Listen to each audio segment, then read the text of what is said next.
VA offers have a reputation problem, not because the loan is weak and not because veterans are bad buyers, but because too many VA offers get written without a strategy behind them, and sellers tend to notice that. In this video, I'm going to be breaking down how to craft a VA offer that is competitive, that communicates strength, and that gives a veteran buyer a real shot at winning in any market.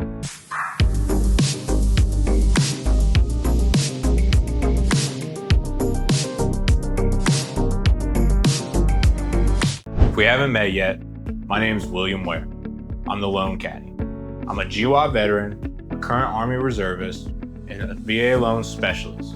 And this is my VA Loan Masterclass series where I'm breaking down this benefit in plain English. So without further ado, let's get into it. Here's what we're going to cover today: why VA offers sometimes get passed over and what actually drives that, what makes an offer strong regardless of loan type, how to position a VA offer so that sellers see strength instead of risk, the specific levers that veterans and their realtors can pull to compete, and what veterans should expect from their team when making offers in a competitive market.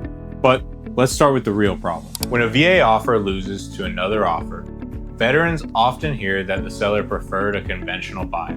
What they don't always hear is the why behind it. Sometimes it's the myth problem that we covered in the last video.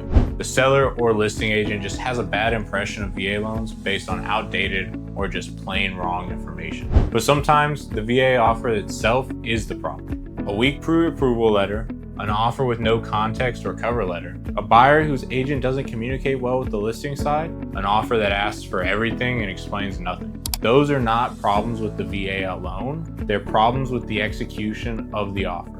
And execution is something that you as a buyer can control. The first lever is the quality of your approval. Not all pre-approval letters are created equally, and a letter that says this buyer has been pre-approved up to X amount tells the seller almost nothing. A strong pre-approval means that the lender has actually reviewed your income, your credit, your assets, your entitlement, and your full financial picture before they issued you that letter. That kind of approval carries weight because there's a substance behind it. When you're making offers in a competitive market, ask your lender what went into your approval. If the answer is a soft credit pull and a few numbers punched into a calculator, that's a thin approval and you should reevaluate. You want a lender who can pick up the phone and speak up to your file when the listing agent calls to verify. And that phone call tends to happen a lot more than people realize. And what the lender says in that conversation can make or break your offer. The second lever is going to be your realtor's communication. The listing agent's job is to protect the seller, and part of that is evaluating the risk of each offer that comes in. When a VA offer comes in, a listing agent who's never worked with VA buyers may have questions or concerns. How those concerns get addressed depends almost entirely on your realtor, since you as a buyer are really never going to talk to the listing agent directly. A realtor who proactively calls the listing agent explains the strength of the buyer, addresses the VA process clearly, and builds confidence on the other side of the transaction, and that's worth a significant amount in a competitive offer situation. A realtor who just submits the offer through an online portal and waits until they get a yes or no is not doing everything available to help you as a buyer win. Communication is a competitive advantage, so they need to use it. The third lever is often just the structure of the offer. This is where strategy comes into play. Price matters, but price is not the only thing that the sellers are going to care about. Sellers care about certainty, they care about timeline, and they care about whether or not this deal is actually going to close. There are several structural elements of an offer that communicate certainty. Closing timeline. If you can close in 21 to 30 days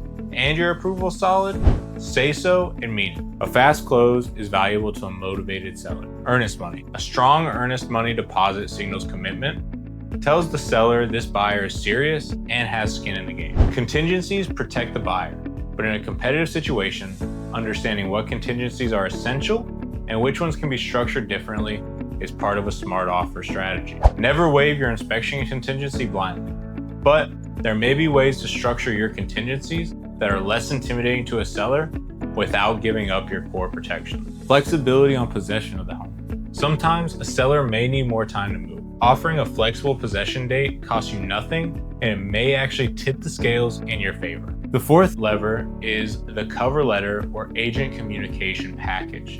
In competitive markets, some buyers include a personal letter with their offer.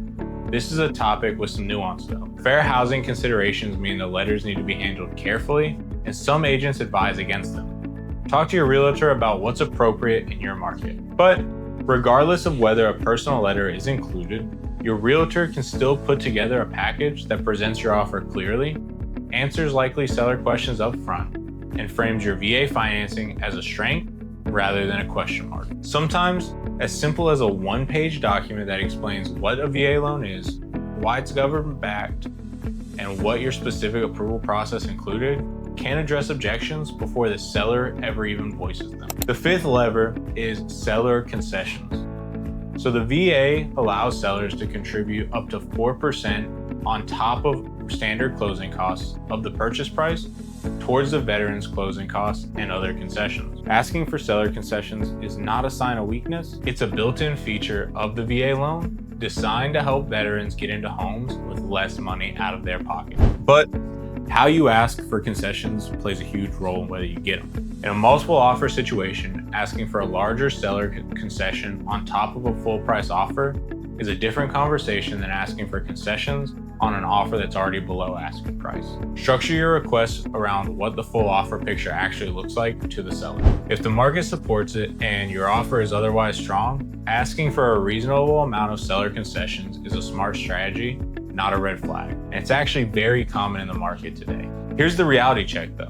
There is no magic formula that makes every VA offer win. Sellers have the right to choose the offer that works best for them. And sometimes a cash offer or a conventional offer with a larger down payment is genuinely more attractive in that specific situation. What you can control is everything on your side of the table. The quality of your approval, the strength of your team, the structure of your offer, and the communication behind it. Veterans who lose deals usually don't lose because they used a VA loan. They lose because somewhere in that list, something was thin. Fix what you can control, and the VA loan becomes the asset it was designed to be.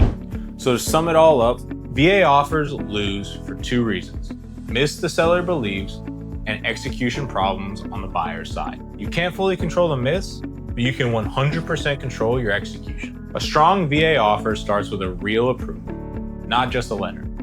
It's backed by a realtor who communicates proactively with the listing side. And it's structured around certainty, timeline, earnest money, and clean terms. And it addresses the VA process clearly rather than leaving the seller to fill in the gaps with assumptions. And it uses every tool available, including seller concessions, when the situation supports it. The VA loan is not a liability in a competitive market. A weak offer is a liability in a competitive market though, so you need to know the difference. If you're a veteran getting ready to start making offers, have a direct conversation with your realtor and your lender about offer strategy before you're in the middle of a multiple offer situation. That conversation is a lot more useful before the deadline than it is after.